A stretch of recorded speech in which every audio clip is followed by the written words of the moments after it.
I'm Benjamin Hall, and I'm searching for heroes.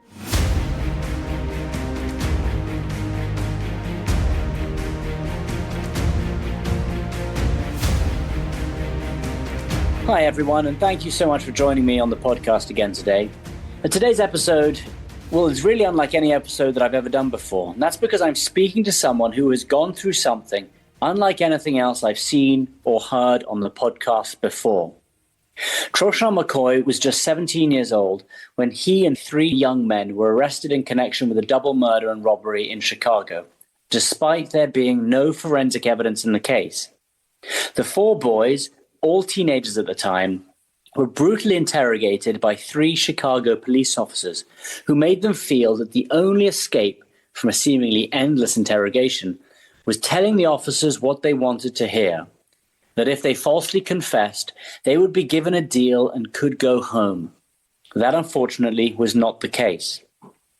Despite pleading that they were innocent, the 4 boys were put in prison where they spent over 2 decades despite there being no evidence linking them to the murders. Thankfully, due to help from incredible legal teams who listened to the young men and advocated for their rights, the case was reopened years later, and new fingerprint evidence proved the men had been wrongfully incarcerated for some of the biggest years of their lives. Since the exoneration in 2017, the 4 men, known as the Marquette Park Four, have been released from prison.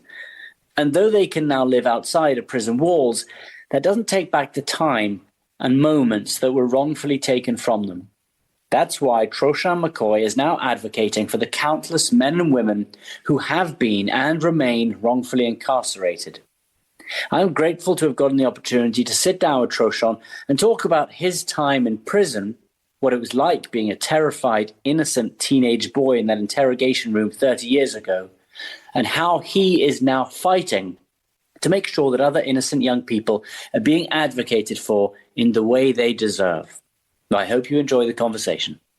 To be quite honest, after so many years in prison, you become desensitized where the abnormal becomes normal and you sort of just adapt. It's not a thing where you think too much about your circumstance or your situation. You just create a life for yourself within that space and live it. It's pretty much all you can do. Otherwise, you'll go nuts. But knowing that you were innocent, that can never leave your mind while you're in there. That must have been, you must have obviously thought about that every single day. It never leaves your mind, but it cannot be in the forefront of your mind every day, because you'll lose your mind if you constantly think about it. Yeah. So it's like you have to compartmentalize. So would there have been, like, was it I have no idea how to even describe what it was like over 20 years. Were there periods where that was all you can think about, and then periods where you just got on living your life, and then back to periods where it was difficult? Like, are there ups and downs, or do you just have to find, as you say, a way just to try and keep steady as you can? I think it's the latter. You have to try a way to keep as steady as you possibly can, because in that space is so much evil, there's so much danger that, like, you have to have your head screwed on straight. So to constantly be in a mental space where you are thinking about, the fact that you're innocent and you didn't do it, like, none of that matters, because they don't treat you as if you are innocent. You're just an inmate, a convict.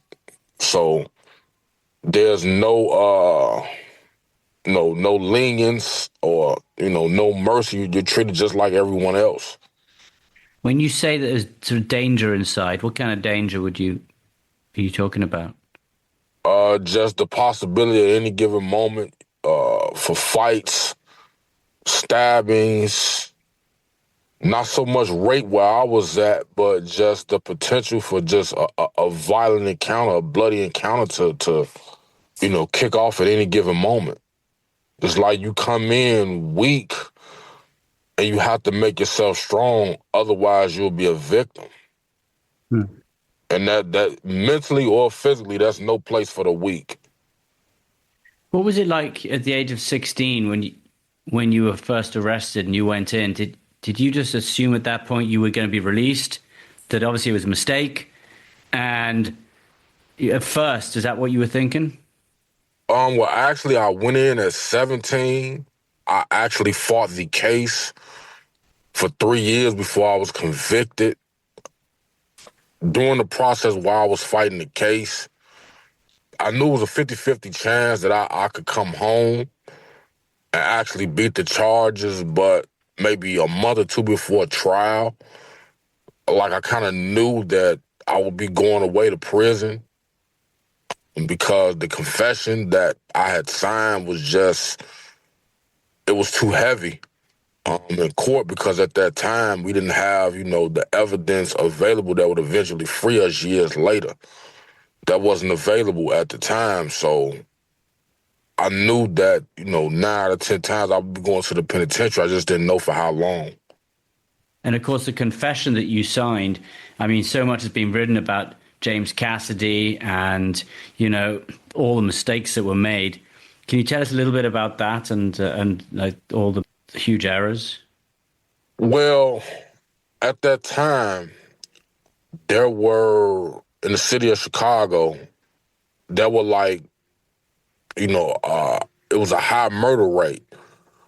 So that being said, it's not that I'm siding with the police at all, or law enforcement or the system per se, but there's a high volume of murders and other crimes that, that tend to, go unsolved, because if you live in a city where there's, 500 murders per year, or close to 500 murders per year, that's, 3, 4, 5 murders a week. So the thing was back then is just, round people up. If they confess to it, close the case. And that's pretty much how that went. So, and I fell into that category. I was rounded up, went through the whole interrogation process, and I was coerced into making a confession and ultimately convicted. You're listening to Searching for Heroes. We'll be right back after this. What sort of changes are needed and what sort of changes have taken place? Not too much has changed, because you still see people coming home like left and right in droves that were wrongfully convicted.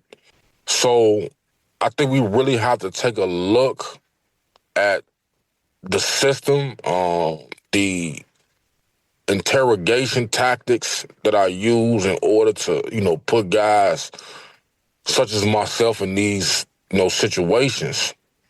I think from the Chicago polices, or just the police at large, nationwide, they have to be more diligent in, in their work in pursuing, the actual perpetrators of these crimes. Because it's just sad that you have this many wrongfully convicted people in the system. It's a shame.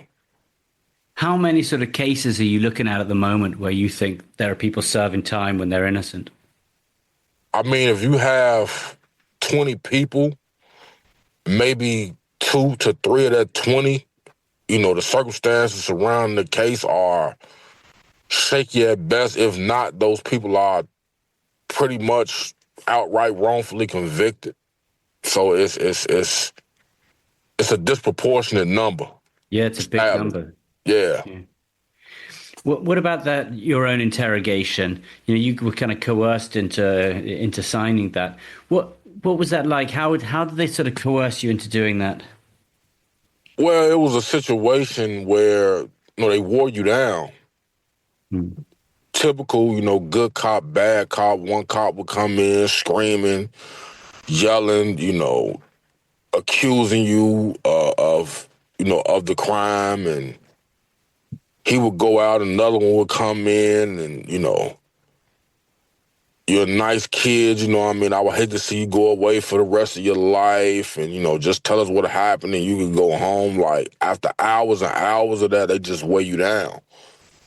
and you just, okay, let me tell these people what they want to hear so I can, can go home, but you're not knowing you're signing your life away. What do you think that, I mean, you've written also about, so many things you lost, when in your 20s that everyone else experiences outside of prison. What did you lose? Just some of the best years of my life. I mean, there's no amount of money that can be compensated for lost time. There's two things in this world you cannot buy, and that's love and time. So if I had, if they gave me $1 billion, it still wouldn't be enough to get back those years of my life. It's like I can't go back, to my 20s and pretty much the majority of my 30s and, get those years back. They're behind me now. It's amazing because I don't know, I would think that serving 20 years, I would be angry. And all the interviews I've seen you do, I don't see anger. You've actually come out, you want to sort of help other people. You want to make sure this doesn't happen again. But I would expect there to be anger involved. I cannot tell you why, because I've been asked this like 1,000,000 times, but I just cannot tell you why I'm just not angry about it. I think it's the fact that I only have so much time left, and I'm in a race against time, it seems, and I have to make the most of the time that I have left because I lost so much. So spending time, being angry, I guess would just make it that much more worse. You know what I mean? I have to move on because if I stay in that space, I will be miserable. Yeah. And whatever happiness that I can find in this life or what's left of this life that I have to find it. What was it like rebuilding that life? Like when you came out, the world would have changed. 20 years, it must have been a different world. How do you start rebuilding? The biggest challenge for me, and it still is, when it comes to certain things, is technology. Just being able to keep up with that because it just advanced by leaps and bounds while I was gone. So to just right now, me doing, this Zoom link, on an iPhone, I would have been able to do this 5 years ago because I was lost. You know what I mean? So just keeping up with technology and just the way, society is now it's changed. Like a lot of the old school values that people had, back then, they don't have now. It's just a different world that we're living in. And it's a constant, adjustment. It sounds like you think it's not, the world is not as good as it used to be, that there are more divisions, that the values have gone. Did you notice that change? Right away. Right away. Yeah. I wonder, do you have any idea why? I mean, it's fascinating being away for 20 years outside of, society, then coming back, you probably have a better idea of what have changed and why. We might not have noticed it because we were living through the change, but you came out and you were the first, you could really see what had gone wrong. Yeah, it's I couldn't quite put my finger on it, but I don't know. It was just a weird feeling just interacting with people. You just didn't feel as, I don't know, accepted or embraced. People just seem very disingenuous. I think that's the best word to use. Well, maybe that technology too. Like people don't go out and speak face to face anymore. People just think you can do it through a phone. Maybe there isn't that community bond because technology's taken that away. That has a lot to do with it now that you say that, because I've had, interactions with people where I was told, on a telephone where you talk, they told me, I don't talk like that, just text me. On a telephone, send me a message, a typed message as opposed to us talking back and forth like we are now. And that kind of blew my mind, this is crazy. The telephone is for talking, not texting, typing. I didn't understand that. How about relationships of your own? 20 years in prison, how do you come out? And was it the same to build friendships up? What about, a girlfriend? What is it like to sort of have to relearn to build relationships? Just due to just the amount of time that I was away, there were certain relationships that couldn't be salvaged. But, you start to form or create, new relationships with people. And I think you kind of have to focus on those because a lot of the old relationships that just withered away were just unsalvageable because you're away and life goes on. So once you come home, like a lot of those people are, either dead or just going on with their lives. There's certain people that I, occasionally see that I knew from, that period of time. And sometimes I speak, sometimes I don't. Some people remember me, some people don't. You must talk to people who, are innocent. You're helping to try and get their cases overturned. What do you say to them? Do you just say, what's your message? Keep fighting, don't give up? You have to keep hope, stay in prayer, keep faith, because things change.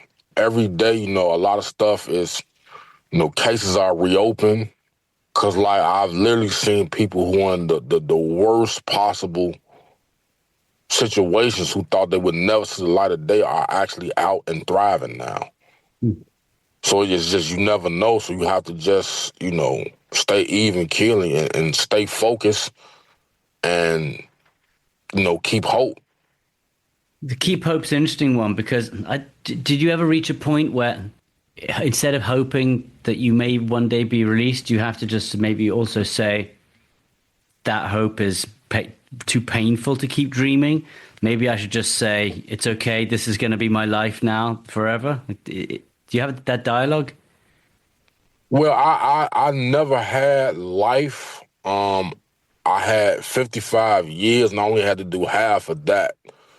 So actually I would be coming out this year. Had I done all my time, I would just be getting out this year. So I never had it in my mind that I would never get out. It was so far away. Yeah. It was more so just the damage of just being in that place for so long and just becoming, institutionalized within that system. Because you just get to a point where, in your mind, like you in the back of your mind you're innocent, but you're just a prisoner at some point. You don't think about why I'm here, what led me to be here. It's like I'm here till I get out. That's the attitude that you have. More of our conversation right after this. What about faith? You've mentioned faith. Was faith something that grew when you were in prison? Once I knew that it would be a possibility that I could get out, yeah. Because I knew, obviously, that I was innocent, but I didn't have the resources or the legal team behind me in order to, unearth the fact that I was wrongfully convicted. But once, I received counsel, well, not even when I received counsel, one of my co-defendants, he received, pro bono representation from Northwestern School of Law, and that's like one of the biggest set of wrongful conviction advocates in the entire country, if not the biggest. So I knew once that they were involved in the case, like things would eventually open up. I just didn't know how long it would take. Because once they got involved, it took maybe another 8-9 years before they got us all out. But we all had to have different, representation, obviously. It would have been a conflict of interest for them to represent all of us. But it led to us, getting attorneys and eventually led us to getting out.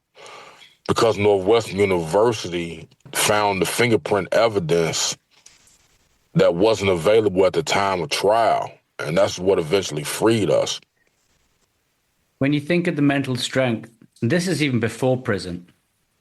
What gives some people the mental strength to get through something 20 years innocent, and some people who just can't get through it? You know, like, why do some people have mental strength? Why do you think some people don't? I don't know. I guess it's something that's just in you, because if you have it, once you are in a situation where you have to tap into it, you will. And if you don't have it, you won't be able to tap into it, and you'll break. And I wasn't necessarily the strongest person mentally or physically. It's just I adapted.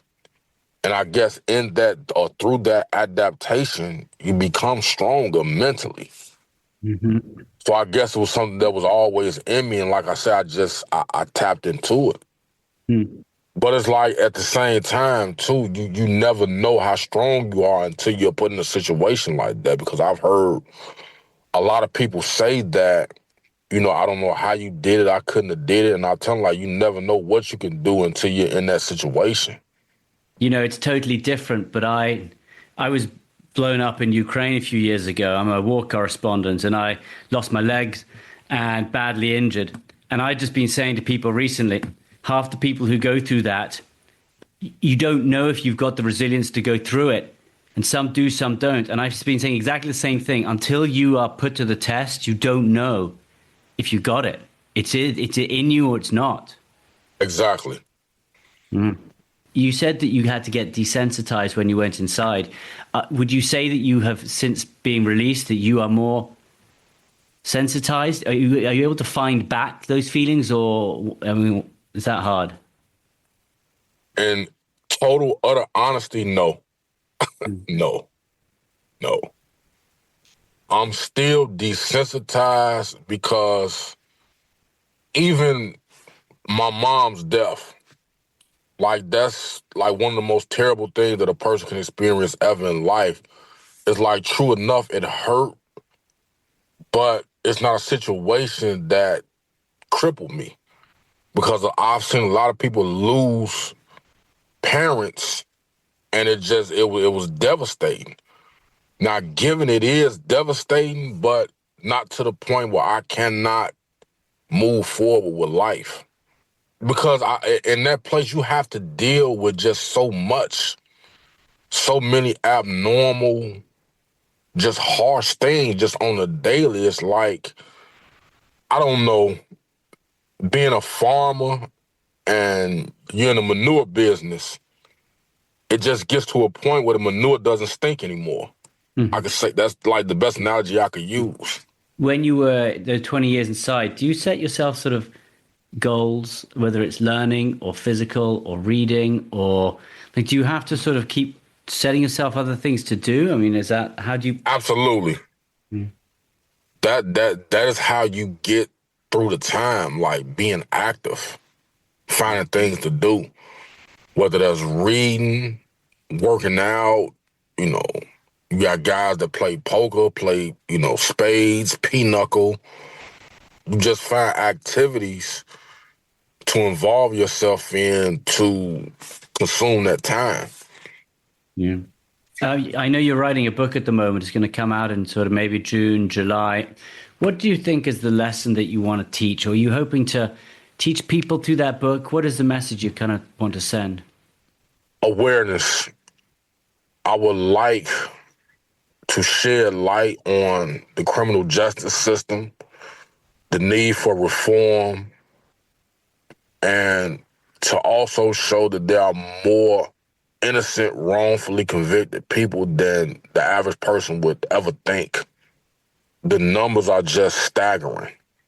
Is there anything that you would like people to go do? Is there any way that people can help? Just go out and buy the book. I have a foundation, me and my wife, a non-for-profit. Any, donations will help. I just want to bring, awareness and just shed light on this. It's pretty much a epidemic. It's sad because you have so many innocent people sitting in prison cells. I had a cellmate that actually had Detective James Cassidy on his case, and he coerced two minors to pretty much point him out in the lineup and said that he killed two people. And he didn't, and he's been in jail since 1986. What's his name?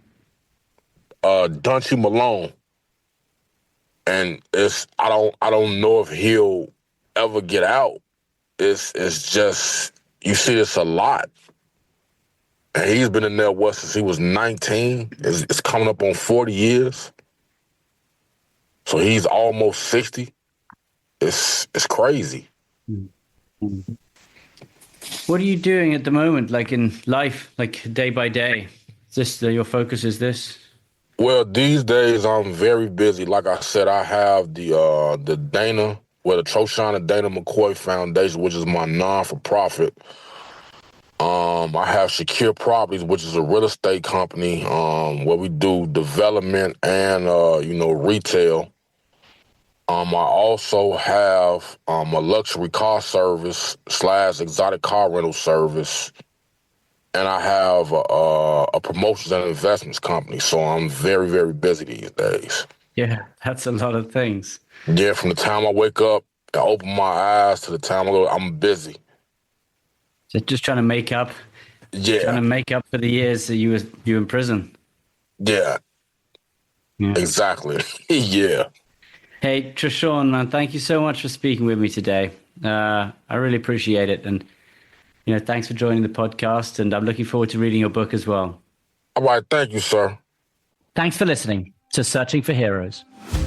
Listen ad-free with a Fox News Podcasts Plus subscription on Apple Podcasts. And Amazon Prime members can listen to this show ad-free on the Amazon Music app.